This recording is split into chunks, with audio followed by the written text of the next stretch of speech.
Hey everybody, in this video, I'm going to show you how to get the best quality video content just using your smartphone. So this is a video for people who don't have any fancy cameras or lighting or any other equipment. You literally just have your smartphone. Let's take a look at how to do it.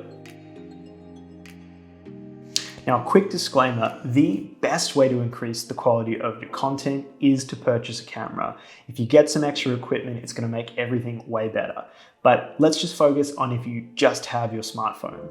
There are 5 components to getting high quality video content on your smartphone. I'm going to take you through each step. First thing we're going to do is tweak a couple of settings on your smartphone to get the best quality on the camera. Note that you've got 2 cameras, the front-facing one and the rear-facing one. In all cameras, they put the big, strong one, the best one, on the back. So we're going to be using the rear-facing camera on our phones. Now, this doesn't matter if you have an Android or if you have an iPhone. Go into the video settings and change the resolution. We want to go for 4K, that's the resolution, at either 24 FPS or 30 FPS. We don't want to use 60 FPS. FPS is frames per second. 60 FPS is for slow-mo, 24 or 30 is for people. So if you're filming people, just use the 4K resolution. It's usually the highest quality setting your phone has, and choose either 24 FPS or 30 FPS. In some phones, 4K is displayed as UHD, and you can just choose that option. If you do have a phone that does 8K, you probably don't need it because it's just way too big of a file size. For most of us, 4K will be perfect. Okay, now that we've got our camera settings right, we want to mount our camera on either a tripod or some type of stand. Now, the easiest way to mount your phone is to use a tripod. I highly recommend just purchasing one of these. They're around $50 and they work really well and make your life a lot easier. Very simple, just plug everything in, connect the mount to the tripod, and then you're good to go. Now, if you don't have one of these, we can get a little bit creative. We can use books, we can use blue tack, any other thing you have around your house, but you're just wanting to put your phone on a level surface and elevate the phone so it's meeting you at about eye level. Okay, so I'm just putting my phone up here, balancing on a couple of books.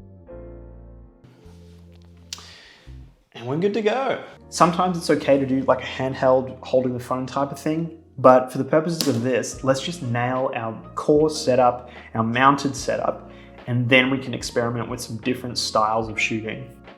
Okay, light. Light is super important. And the easiest way to get your lighting set up right is just find a window. I've got a big window right here and I position myself right in front of it, and that will dramatically increase the quality of your videos. If you don't have a window, you can look at using some external lights. And now audio. So the best way to get some great quality audio is to use a microphone. You can see here, I've actually got a lapel microphone that's pinned onto my shirt, and that's giving me good quality audio. Now, if you don't have that, you really just want to get close to your phone. So if you're about an arm or so length away, that's going to be fine. It's going to be good quality and the microphone can pick you up. But if you're further away, it's not going to work. And if you're in a noisy environment, that's not going to work either. So you really want a quiet room with not a lot of noise and be about an arm's length or so away from the camera. That will give you the best quality settings. And the final part is composition. So where do you position yourself within the frame and what's happening in the background? So the best composition for anything where you're talking to camera is put yourself right in the center of the frame. Capture from about the chest or the stomach upwards. Make sure people can see your hands because that's part of communication too, and just have a little bit of space above your head.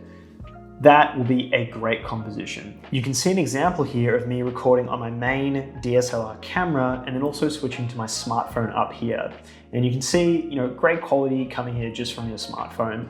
Now, one of the things to remember is because you are filming using the rear-facing camera, you can't see what's happening. So you are going to have to record a little bit, get up, go take a look at your recording, and then try again. So I will always try this 3 or 4 times, make some slight adjustments. Maybe I move back a little bit, maybe I tweak something in the background, just making sure I've got the setup that I want. And then once I'm ready, I'm good to hit record and go for it. you really want to pay attention to what's happening in your background. You don't want it to be messy. You don't want family members or pets coming in and out of the frame. You want something clean, nice, professional. So in this scenario, I've put a lot of thought into what's going on in the background. I've got a couple of plants, I've got some books, I've got a guitar. I positioned all those things to make the background a little bit more interesting. Now, if you don't feel confident doing this, the best thing to do is just get a plain white wall. A plain, simple, minimal background will work perfectly in almost every situation. So if you can build something out, go for it. If you can't, just stick to something super simple. Okay, that's it guys. That is the guide to filming remotely at home. And with this, you should be able to create the best quality content using your smartphone.